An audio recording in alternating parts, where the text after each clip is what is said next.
우리가 함께 볼 하나님의 말씀 느헤미야 1장 6절부터 11절까지입니다. 느헤미야 1장 6절부터 11절까지의 말씀입니다.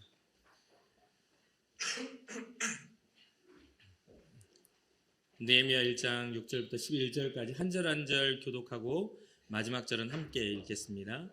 이제 종이 주의 종들인 이스라엘 자손을 위하여 주야로 기도하오며 우리 이스라엘 자손이 주께 범죄한 죄들을 자복하오니 주는 귀를 기울이시며 눈을 여시사 종의 기도를 들으시옵소서. 나와 내 아버지의 집이 범죄하여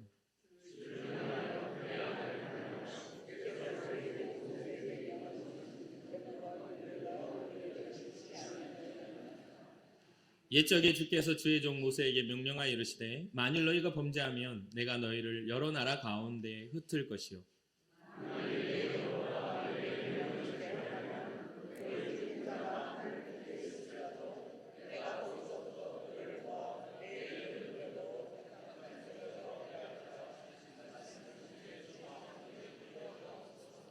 이들은 주께서 일찍이 큰 권능과 강한 손으로 구속하신 주의 종들이요 주의 백성이니이다.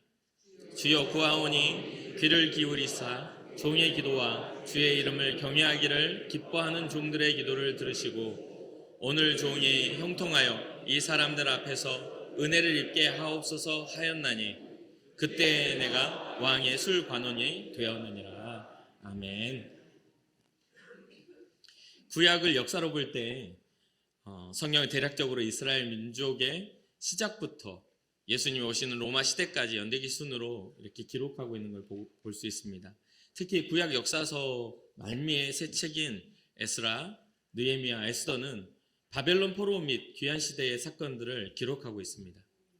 이 시기에 이스라엘은 아시리아, 바벨론, 페르시아 등 연이어 힘을 가진 대제국들의 그러한 각축에 휘말려서 남유다와 북이스라엘 왕국이 무너지게 됩니다. 그래서 이스라엘 백성들은 이주 정책에 쫓겨 먼 이방 땅으로 분산되어서 이제 잡혀가게 되는 포로로 가게 되죠. 그렇게 돼서 이스라엘 민족은 사라져버리고 이스라엘 백성을 선민으로 삼아 진행되어 가던 하나님의 구원의 역사도 단절되는 것처럼 보이는 위기의 시대를 겪게 됩니다. 굉장히 암흑의 시대를 겪게 되죠. 그런 때에 하나님의 사람들이 활동을 계속했고 하나님의 구원사에게 끊어지지 않도록 그들의 삶은 하나님을 바라보는 활동이 있었습니다.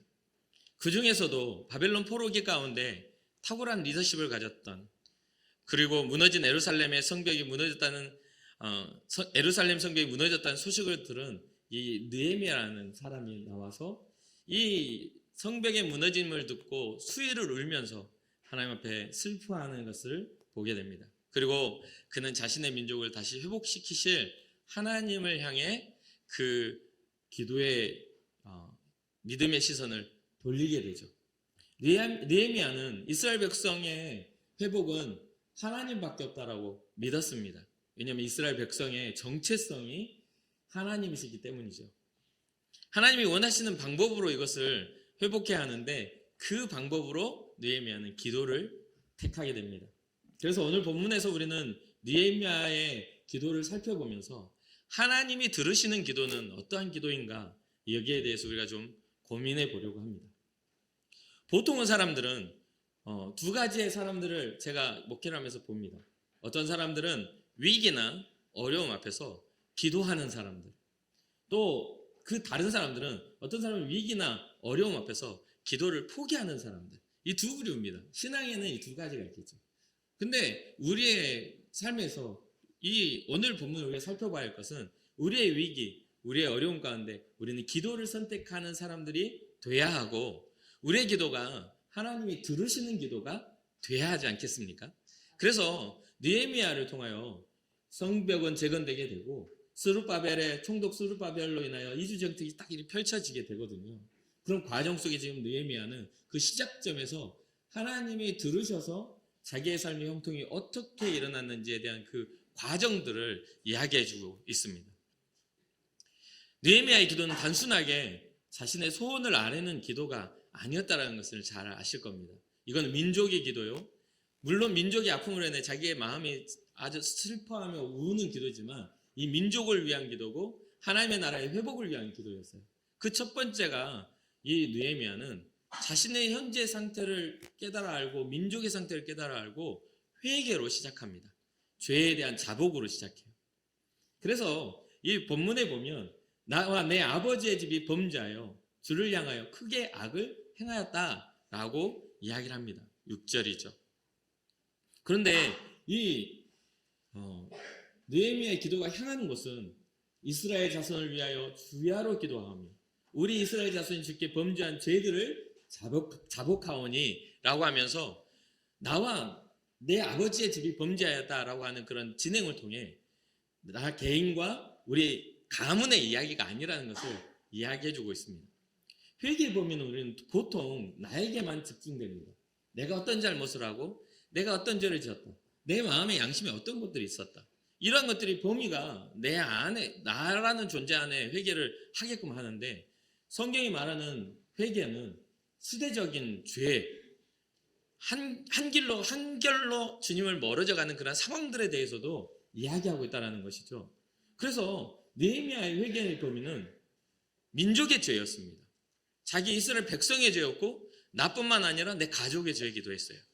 그러니까 우리가 해야 될 회개는 뭐냐면 나 개인의 문제에서 벗어나 이 땅 가운데 교회를 향한, 이 땅 가운데 우리의 무너진 가정을 향한, 이 땅 가운데 하나님의 백성들을 향한 회개가 일어나야 되는 것이죠.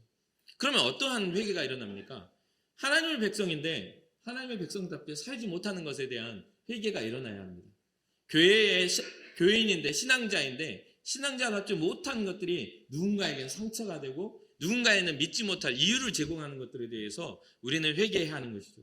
그 안에는 여러 가지의 것들이 복합적으로 들어있습니다.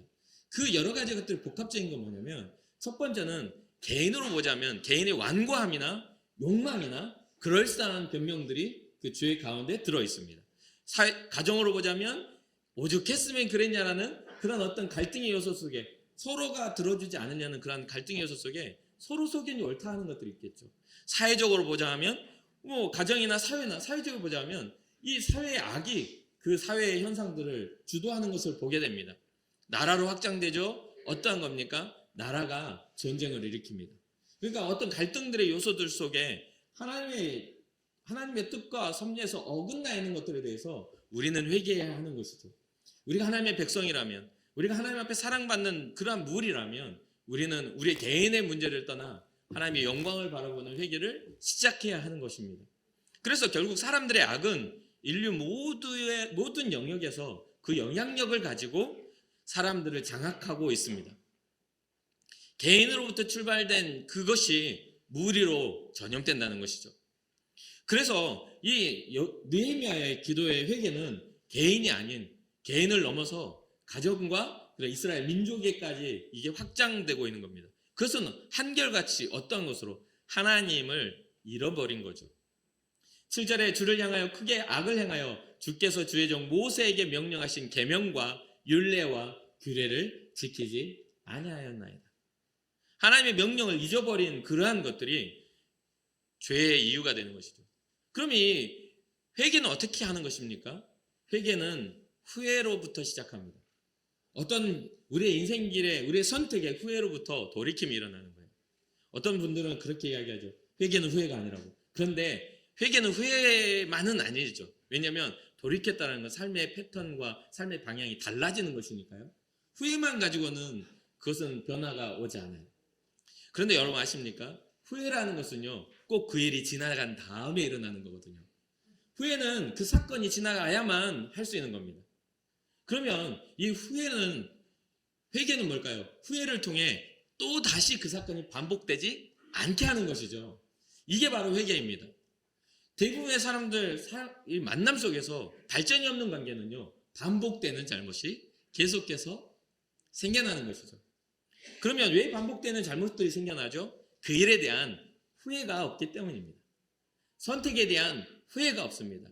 걸어간 길에 대한 되돌이킴이 없는 겁니다. 그래서 우리의 삶 속에서 회개라는 것은 우리의 선택, 하나님이 없었던 삶의 방향성에 대한 후회가 우리의 또 다른 반복되는 죄를 양산하지 않는 것이 회개입니다. 명령하신 계명과 율례와 규례를 기억하는 것. 또 그것을 따라 걷기 위하여 하나님의 뜻을 따라 인생을 살아가는 것. 회개는 죄를 인정하는 것이죠. 오늘날 사역 속에서 가장 힘든 것 중 하나가 이 회개에 대한 이야기, 죄에 대한 이야기입니다. 왜냐하면 오늘날 대부분의 사람들이 대부분의 그런 어떤 갈등이 나는 잘못이 없다는 거거든요. 잘못은 알겠는데 없어요. 내가 잘못한 건 알겠는데 없어. 항상 내 잘못과 함께 인정하는 것 같으나 상대방에 대한 핑계를 댑니다. 이게 바로 죄의 본질이기도 해요. 아담과 하와가 죄를 범한 다음에 서로를 핑계댔던 것처럼 하나님이 원하시는 방법이 아닙니다. 그러니까 우리의 회개는 확장해야 돼요.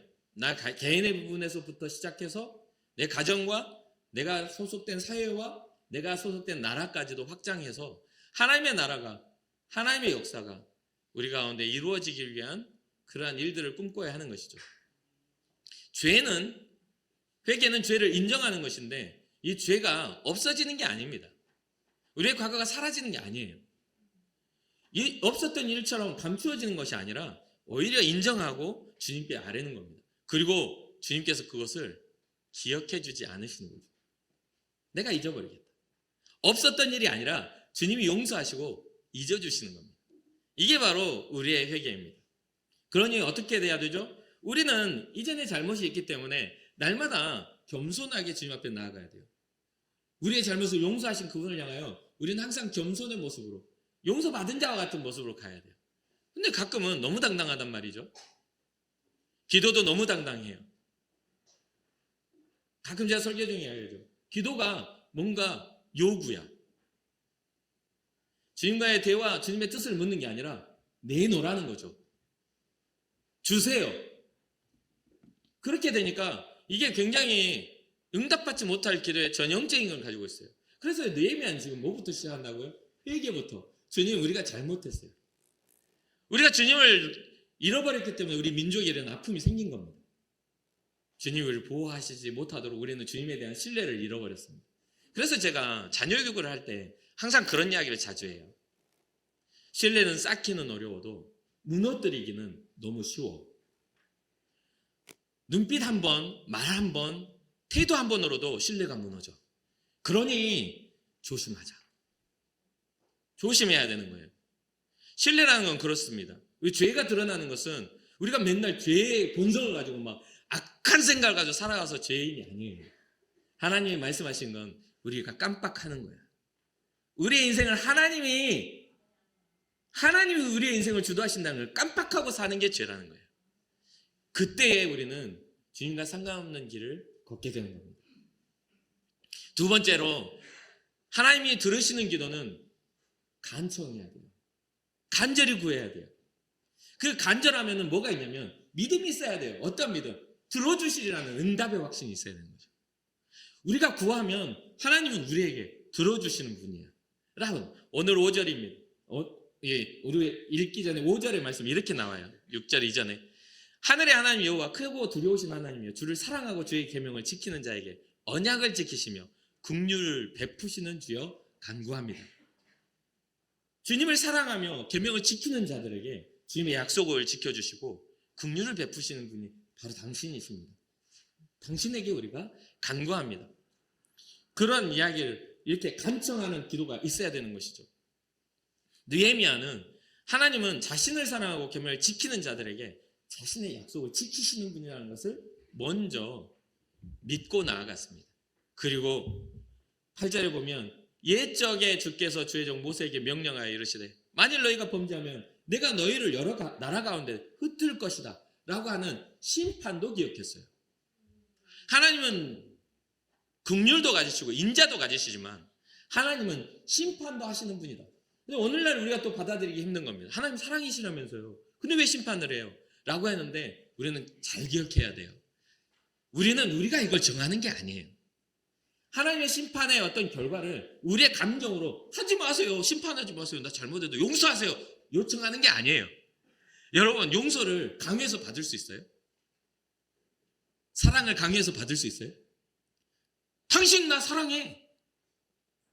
무서울걸요? 그렇잖아요. 소통이에요. 용서도 마찬가지입니다.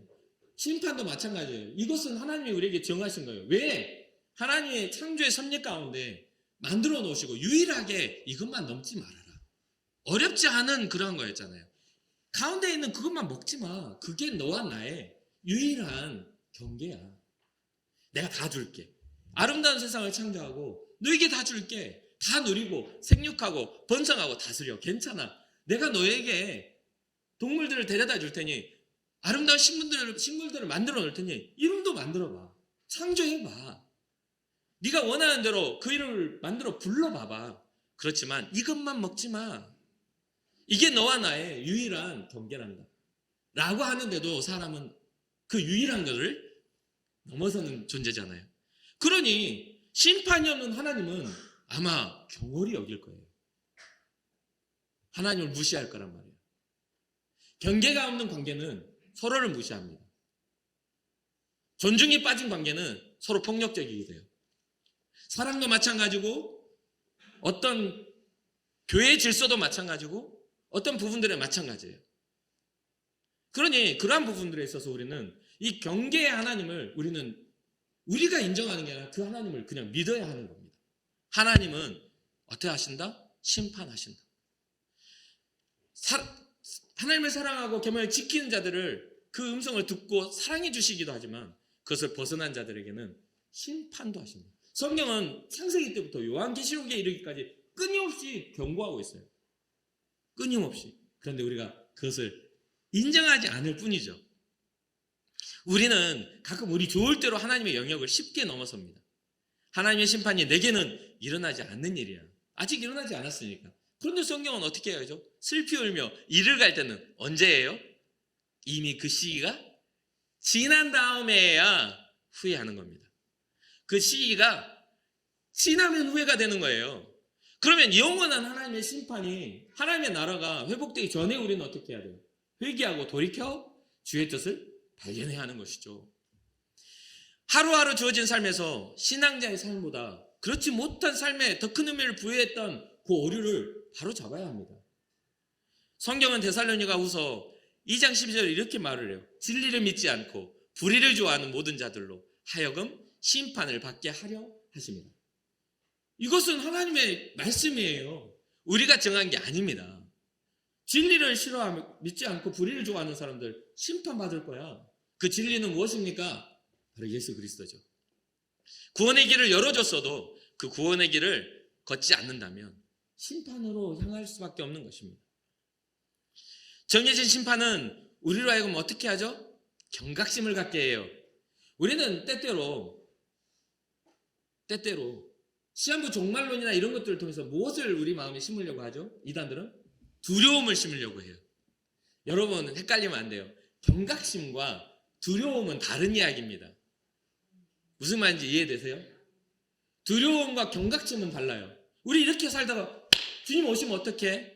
그때 나 부끄러우면 어떡해? 이렇게 생각하는 거하고 우리끼리 이렇게 살다 난 멸망당할 거야, 나 죽을 것 같아, 이런 건 틀린 거예요. 우리는 예수 그리스도의 이름으로 구원받은 존재들입니다. 그 주님 앞에 섰을 때 안 부끄럽기 위하여 우리는 경각심을 가져야지 두려움을 갖는 존재가 아니에요. 여기에서 우리는 꼭 기억해야 돼요. 여러분과 저는 주님 오실 날들에 대한 기대감과 설렘을 가진 사람들이란 말이에요. 오늘 밤 오시면 내가 이렇게 살다 갔다고 말해드려야지. 이래야 되는데 오늘 밤 오시면 안 돼. 나 손자도 봐야 돼.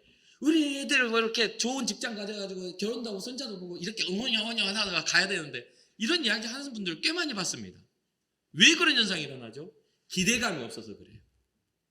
좋은 것들이 온다고 생각하면, 하늘로부터 좋은 은혜가 온다고 생각하면 설레이고 기대해야지. 주님이 다시 오실 날 내가 이 인생 괴로운 인생길을 사는 동안에 주님 오시면 내 이 무거운 짐을 내려놓을 때 내가 죽기 전에 오면 더 좋겠다. 왜? 죽음은 두려움이니까 하면서 이 설렘을 가져야 되는데 아무런 기대감이 없어. 잠 못 이루는 건 맨날 근심과 걱정뿐이고 누군가에 대한 원망과 어떤 분쟁뿐이고 불행이 나를 잠 못 이루게 하는 것이 우리의 본질에서는 안 되는 거잖아요. 그러니 사랑하는 성도 여러분, 우리에게 정해진 심판은 우리로 하여금 두려움을 주려고 하는 것이 아니라 하나님 나라의 회복에 대한 기대와 설렘을 주시기 위한 하나님의 은혜인 줄 믿으시기 바랍니다. 이것은 우리가 은혜 안에 있기 때문에 가능한 평안이에요. 그러니까 우리 주님 우리에게 평안을 너희에게 주노라. 세상이 줄 수 없는 그 평안이 우리에게 있기 때문에 주님의 오심에 대한 경각심, 마라나타, 내 주 예수여 어서 오시옵소서, 주님에 대한 기대. 그러면서 또 이 간청의 기도에는 회복에 대한 약속을 붙잡는 그런 모습이 보입니다. 9절입니다. 만일 내게로 돌아와 내 계명을 지켜 행하면 너희 쫓긴 자가 하늘 끝에 있을지라도 내가 거기서부터 그들을 모아 내 이름을 두려고 택한 곳에 돌아오게 하리라 하신 말씀을 이제 청하건대 기억하옵소서. 주님께 지금 느헤미야는 기억해 주세요. 하나님 우리에게 하신 약속들에 대해서 다시 한번 기억해 주세요. 주님의 백성들에 대한 언약을 기억해 주세요 라고 이야기합니다. 회복에 대한 약속 기억해 달라는 거죠. 역대하 7장 14절에 이렇게 기록하고 있어요. 내 이름으로 일컫는 내 백성이 그들의 악한 길에서 떠나 스스로 낮추고 기도하여 내 얼굴을 찾으면 내가 하늘에서 듣고 그들의 죄를 사하고 그들의 땅을 고치리라. 사랑하는 성도 여러분, 우리가 복된 사람은 시편 1편 1절 말씀처럼 복이 있는 사람은 악인들의 길을 쫓지 않고 죄인들의 길에 서지 않고 오만한 자들의 자리에 앉지 않는다. 이것이 바로 하나님 앞에 복입니다. 내 이름을 일컫는 내 백성이 그들의 악한 길에서 떠나 오만한 자의 모습에서 스스로 낮춰 기도하여 내 얼굴을 찾으면 하나님의 뜻을 구하면 하나님은 하늘에서 듣고 그들의 죄를 사하시고 그들의 땅을 고쳐주신다는 거예요. 회복해 주신다는 겁니다. 오늘 9절의 말씀과 같지 않습니까? 만일 내게로 돌아와 내 계명을 지켜 행하면 너희 쫓긴 자가 하늘 끝에 있을지라도 내가 거기서부터 그들을 모아 내 이름을 두려고 택한 곳에 돌아오게 하리라. 하나님의 회복의 그 약속을 기반으로 간청하는 겁니다. 그냥 아무런 그 근거 없는 그런 요청이 아니라 하나님의 약속을 가지고 하는 거예요. 그러니 그 약속은 어떨 때 효력을 갖나요? 하나님과의 관계가 친밀해질 때 효력을 갖습니다. 아무런 상관이 없이 사는 것처럼 살다가 내가 할 필요가 요청이 있을 때만 뭔가 요구하듯이 기도하는 것이 아니라 주님의 자녀로 살아가며 주님 앞에 우리의 모든 주님의 이름으로 일컫는 백성으로서 우리의 자존감이 회복된 후 우리의 걸어갔던 악한 길에서 벗어나 내 자신이 주님 앞에 자녀로서 낮아져 예수님의 낮아짐처럼 겸손해지게 주님 앞에 나와 기도하는 겁니다. 주님을 찾는 거예요. 주님의 얼굴을 구하는 거예요. 그럴 때에 하나님이 듣고 그들의 모든 것들을 사시고 그들의 모든 것들을 회복하시겠다라는 약속이죠. 사랑하는 성도 여러분, 우리는 이 약속을 붙잡아야 합니다. 이 주님의 신실함을 믿고 붙들고 나아갈 때 우리 주님은 이 기도를 들어주신다라는 거죠. 그러면서 이 느헤미야가 9절 말미에 한 이 이야기를 우리가 주목해 봐야 돼요. 어떤 거냐면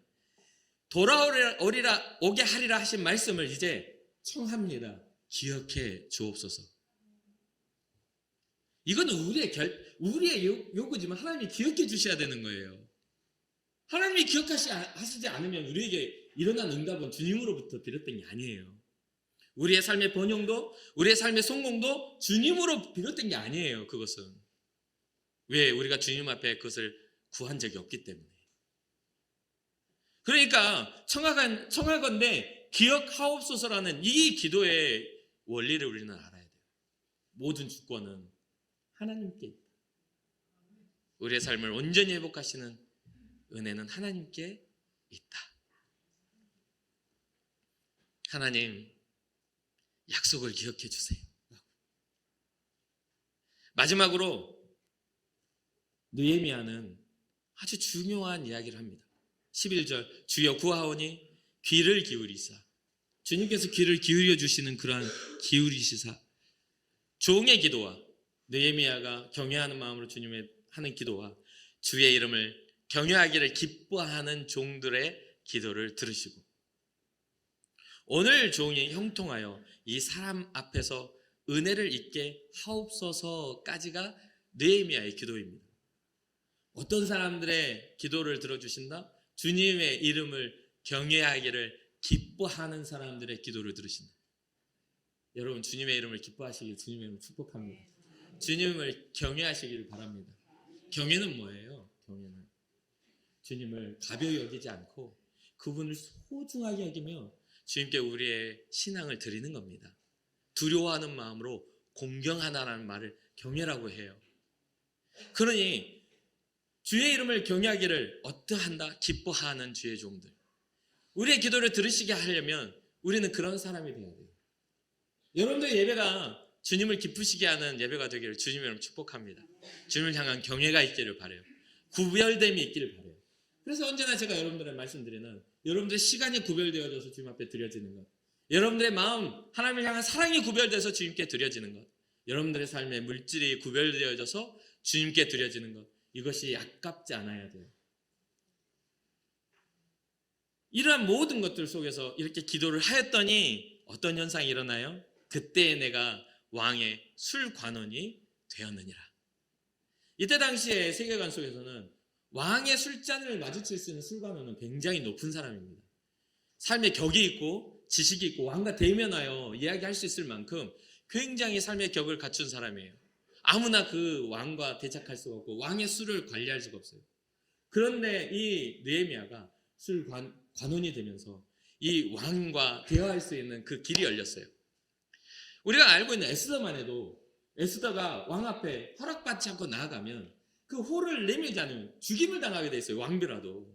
세계관이 그런 시대란 말이에요. 그러니까 왕을 대면하여 이야기한다는 건 굉장한 권위와 굉장한 특권이기도 해요. 아무나 올라갈 수 있는 자리가 아니야. 그런데 그렇게 기도하였더니 민족을 위하여 회개하고 또한 하나님의 약속을 기억해달라는 간청을 통해 주님 앞에 주님을 경외하기 기뻐하는 마음으로 나아가서 기도하였더니 자기가 포로 생활 중에도 그 다스리는 왕과의 대적할 수 있는 술관원이 되었다라는 그런 이야기를 하고 있는 겁니다. 주님께서 응답하시고 들으시는 기도. 그러면서 결국은 이 느헤미야가 왕에게 예루살렘 성벽의 무너짐을 이야기하면서 그 왕이 예레미야를 소중하게 여겨 포로 귀환 시대가 열려지는 그런 은혜가 생겨나게 됩니다. 나중에 총독 수룹바벨을 통해서 포로 귀환이 이루어지죠.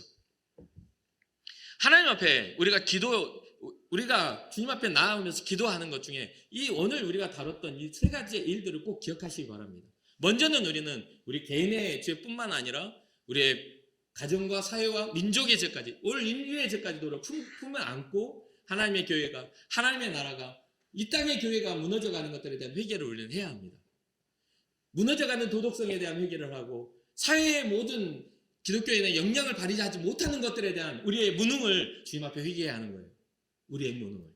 영적인 무능을 회개해야 하는 거예요. 그리고 주님 기억해달라고. 우리의 간청이 주님 앞에 닿아야 돼요. 주님의 뜻에 합당하도록. 우리의 요구가 아니라 주님의 응답하심에 대한 그 주님의 약속에 대한 그러한 은혜를 가지고 가야 되는 거예요. 문제 앞에 딱딱 쳤을 때 빚쟁이 빚받으러 오는 그런 기도 하지 마시고 하나님이 기뻐하시는 그러한 기도가 돼야 하는 것이죠. 그리고 마지막으로 세 번째로는 우리가 주님의 신실하심을 붙들고 주님 앞에 나아가 주님을 기뻐하며 경외하는 마음으로 구해야 하는 것이죠. 사랑하는 성도 여러분, 우리에게 필요한 마음이 무엇인지를 한번 점검해 보시고 또 한 주간 동안 우리에게 주어진 그 삶 속에서 주님의 그러한 뜻이 우리에게 이루어지기 위해 그러한 여러분들의 영과 마음과 또 몸가짐을 단정히 해보시지 않으시겠습니까? 끝으로 우리의 형통의 이유가 하나님의 은혜에 있음을 인정하고 있는지 한번 살펴봐 주시길 바랍니다. 이 느헤미야가 자기의 형통을 무엇을 위하여? 민족의 회복을 위하여 지금 이제 이야기하고 있어요. 우리의 형통은 여러분 무슨 꿈을 꾸고 있나요? 여러분들이 번영해야 되는 이유가 무엇인가요? 하나님의 나라, 이 땅의 교회가 번영되어지기 위하여 나를 사용해 주십시오라고 그렇게 기도해 보시지 않겠습니까? 그렇다면 민족이 살아나는 은혜가 하나님 앞에 기억되는 은혜가 두려움이 아닌 주님을 만날 그 경각심, 만날 기대, 설렘의 은혜가 우리 가운데 충만할 줄로 믿습니다. 잠시 기도하겠습니다.